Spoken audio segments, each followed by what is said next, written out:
कभी दुनिया भर के लोगों को ज्ञान का पाठ पढ़ाने वाला बिहार का नालंदा विश्वविद्यालय अब 815 साल के बाद एक बार फिर से जिंदा होने जा रहा है। बार बार आतताइयों का आतंक झेलने के बाद इस विश्वविद्यालय की रौनक एक बार फिर से पूरी दुनिया देखने जा रही है। इसके साथ न सिर्फ एक नए अध्याय की शुरुआत बिहार करने जा रहा है, बल्कि एक नया इतिहास भी रचने जा रहा है। सम्राट कुमार गुप्त द्वारा बनाया गया यह विश्वविद्यालय एक दौर में दुनिया भर के छात्रों के लिए ज्ञान का पीठ हुआ करता था, लेकिन फिर आया साल 1193 जब इसकी रौनक पर आक्रमणकारियों की बुरी नजर पड़ी और इसे आग के हवाले कर दिया गया। चलिए हम आपको फिर से इसके जिंदा होने की कहानी बताते हैं और जानते हैं कि कैसे यह विश्वविद्यालय फिर से विश्व पटल पर अपनी छाप छोड़ने को तैयार हो चला है। प्राचीन नालंदा विश्वविद्यालय की पूर्ण स्थापना का जो सपना पूर्व राष्ट्रपति missile man doctor APJ Abdul Kalam ने देखा था, वो अब पूरा हो गया है।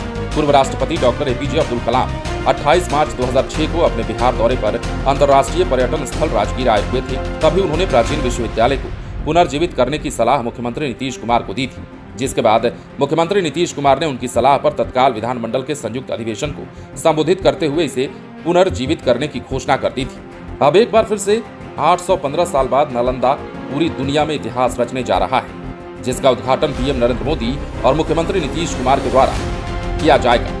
आपको ये भी बता दें कि 455 एकड़ में नालंदा यूनिवर्सिटी का निर्माण किया गया है, जहां पर 221 संरचनाएं आई हैं, जिसे तत्कालीन विदेश मंत्री सुषमा स्वराज के द्वारा 19 सितंबर 2014 को इसके निर्माण का नींव रखा गया था। तो वहीं अब 10 साल बाद इसका उद्घाटन भारत के पीएम नरेंद्र मोदी के द्वारा किया जा रहा है। इस नालंदा विश्वविद्यालय में जहां 100 एकड़ में कुल 4 तालाबों का समूह है, तो वहीं 150 एकड़ में पेड़ पौधे लगाए गए हैं, जहां जलवायु परिवर्तन में सुधार हो सके। वर्तमान समय में नालंदा विश्वविद्यालय में कुल 17 देश के 400 विद्यार्थी अध्ययन कर रहे हैं। स्नातकोत्तर और पीएचडी के कुल 7 विषयों की पढ़ाई हो रही है, जबकि 2 विषय इस शैक्षणिक सत्र से शुरू होने वाले हैं। वहीं डिप्लोमा और सर्टिफिकेट कोर्स के लिए कुछ 10 विषयों की पढ़ाई हो रही है।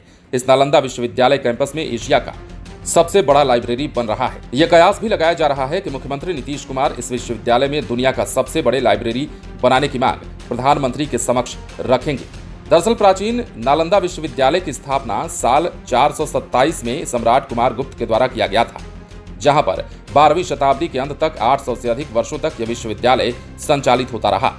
बीच बीच में 3 बार आक्रमणकारियों की दंश भी झेलनी पड़ी।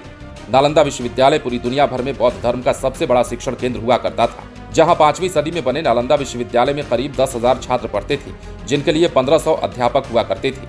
छात्रों में अधिकांश एशियाई देश के जैसे चीन, कोरिया, जापान, भूटान से आने वाले बौद्ध भिक्षु होते थे। इतना ही नहीं, चाइना के छात्र हुएनसांग ने भी 7वीं सदी में इसी नालंदा में शिक्षा ग्रहण की थी, जहां नालंदा विश्वविद्यालय को बख्तियार खिलजी द्वारा 1193 में जलाकर पूरी तरह से राख कर दिया गया था, जो कई सालों तक विश्वविद्यालय धू धू कर जलता रहा।